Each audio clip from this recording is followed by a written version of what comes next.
मोदी ने जहां rally road show किए, वहां बीजेपी किस हाल में रही? कर्नाटक की जनता ने अपना फैसला सुना दिया है। दक्षिण भारत में बीजेपी का इकलौता किला ढह गया है। पार्टी 38 साल का रिकॉर्ड नहीं तोड़ पाई और सत्ता से बाहर हो गई।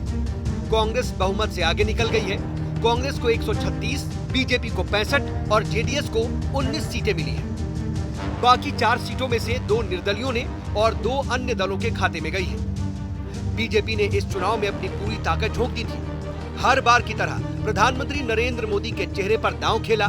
7 दिन के अंदर मोदी ने 19 रैलियां की, 6 रोड शो किए। बेंगलुरु में हुआ आखिरी रोड शो तो 26 किलोमीटर लंबा था। पार्टी को यकीन था कि मोदी का मैजिक कर्नाटक में भी काम करेगा, लेकिन चुनाव परिणाम कांग्रेस की ऐतिहासिक जीत के रूप में सामने आए। प्रचार में बीजेपी का दम। 3116 रैलियां बीजेपी ने आयोजित की। 1377 रोड शो किए गए कर्नाटक में। 128 केंद्रीय नेता प्रचार के लिए आए।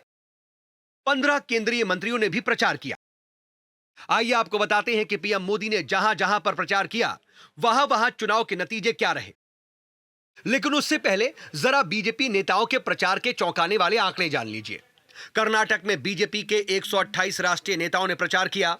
इनमें 15 केंद्रीय मंत्री भी शामिल थे। चुनाव की घोषणा होने के बाद से पार्टी की तरफ से राज्य में 3116 रैलियां आयोजित की गई। पार्टी का अपना अनुमान है कि उसके नेताओं ने पूरे राज्य में 9125 जनसभाएं की, 1377 रोड शो किए, मंदिरों और मठों के 311 दौरे किए। यही नहीं, मोहल्लों में 9077 बैठकें की। मोदी शाह की रैलियां कहां-कहां?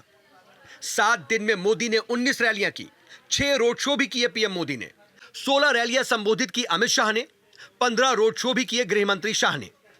पीएम मोदी की 26 जनसभाओं और रोड शोज के अलावा कर्नाटक चुनाव में सबसे ज्यादा केंद्रीय गृह मंत्री अमित शाह ने जोर लगाया। अमित शाह ने राज्य में 16 रैलियां और 15 रोड शो किए। बीजेपी अध्यक्ष जेपी नड्डा भी पीछे नहीं रहे। उन्होंने 10 रैलियां की और 16 रोड शो के जरिए जनता को लुभाने की कोशिश की। केंद्रीय मंत्री स्मृति ईरानी ने 17 जनसभाएं और 2 रोड शो किए। इसके अलावा योगी आदित्यनाथ, हेमंत बिस्वा शर्मा, शिवराज सिंह चौहान, देवेंद्र फडणवीस तक को मैदान में उतारा गया। केंद्रीय मंत्रियों की बात करें तो बीजेपी ने निर्मला सीतारमण, एस जयशंकर, अश्विनी वैष्णव, गजेंद्र शेखावत, वीके सिंह जैसे धुरंधरों से भी प्रचार करवाया। इसके अलावा केंद्रीय मंत्री अर्जुन मुंडा, ज्योतिरादित्य सिंधिया, जी किशन रेड्डी, अर्जुन राम मेघवाल और साध्वी निरंजन ज्योति से भी रैलियां करवाई गई। हालांकि इतना सब कुछ करने के बाद भी बीजेपी अपना किला नहीं बचा पाई। कर्नाटक में मोदी ने जहां जहां पर रैलियां और रोड शो किए, अब उनके बारे में भी जान लीजिए। मोदी ने 19 जिले कवर किए थे, जिनमें 164 विधानसभा सीटें पड़ती हैं। मोदी ने बीदर, बीजापुर, बेलगावी, बेंगलुरु, कोलार, रामनगरम, हासन में प्रचार किया। इनके अलावा मैसूर, चित्रदुर्ग, मूनबिदरी, अंकोला, बेल्लारी, तुमकुर, बागलकोट, हवेरी, शिवमोगा और विजयनगर में भी जाकर पार्टी के लिए वोट मांगे। किस रीजन में कौन शेर? बेंगलुरु रीजन में कांग्रेस की 16 सीटें तो बीजेपी को भी 16 सीटें। बॉम्बे कर्नाटक रीजन में कांग्रेस को 33 सीटें मिली, बीजेपी को 16 और जेडीएस को 1। वहीं सेंट्रल कर्नाटक रीजन में कांग्रेस ने 26 सीटों पर जीत दर्ज की, बीजेपी ने 5, जेडीएस ने 4 और निर्दलीय के खाते में 2 सीटें गई। चुनाव नतीजों की बात करें तो बेंगलुरु रीजन में कांग्रेस को 16 सीटें मिली हैं, वहीं बीजेपी के खाते में भी यहां 16 सीटें आई हैं। बॉम्बे कर्नाटक रीजन को देखें तो कांग्रेस पार्टी की झोली में 33 सीटें आई हैं। बीजेपी ने 16 सीटों पर भगवा फहराया तो जेडीएस को 1 ही सीट मिल पाई। वहीं सेंट्रल कर्नाटक रीजन में कांग्रेस के खाते में 26 सीटें आई हैं। बीजेपी 5 सीटों पर जीत हासिल करने में कामयाब रही तो यहां पर जेडीएस को 4 सीटें मिली, 2 सीटें निर्दलियों के खाते में गई।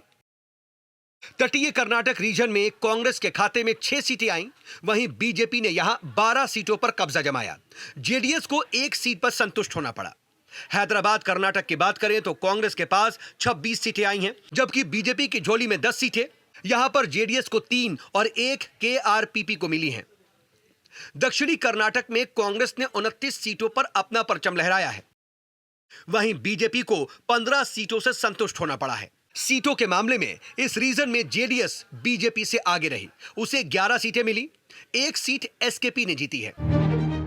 कर्नाटक में बसवराज बोम्मई सरकार के खिलाफ तगड़ी एंटी इनकम्बेंसी थी। कांग्रेस ने राज्य सरकार के खिलाफ भ्रष्टाचार को भी जोर शोर से उठाना शुरू किया था। राज्य सरकार के मंत्री ना तो अपना ढंग से बचाव कर पाए और ना ही कांग्रेस के हमलों का सही से जवाब दे पाए। वो सिर्फ पीएम मोदी, अमित शाह और जेपी नड्डा जैसे नेताओं के भरोसे रहे। बीजेपी की हार के पीछे इसी तरह की वजहें रहीं। ऐसे में कहा जा रहा है कि कर्नाटक में बीजेपी के खाते में जितनी सीटें आई हैं, उसमें पीएम मोदी के चेहरे की बड़ी भूमिका रही है। अगर मोदी और शाह जैसे केंद्रीय नेता जोर नहीं लगाते तो बीजेपी की हालत और भी बुरी हो सकती थी। Digital team, news nation.